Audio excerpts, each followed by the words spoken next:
அந்த மாதிரி உறவில் எந்த நாட்டு பெண்கள் அதிகம் திருப்தியாக வாழ்கின்றனர்?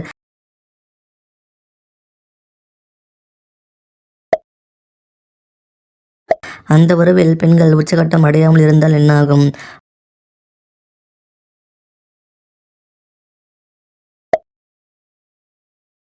அந்த உறவுக்கு முன் பெண்ணின் அந்த உறுப்பு அதிகமாக ஈரமானால் என்ன அர்த்தம்?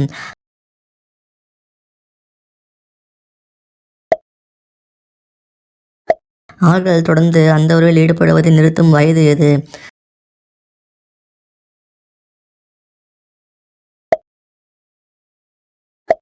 பெண்கள் அந்த உறுப்பை எவ்வாறு சுத்தம் செய்வது சிறந்தது?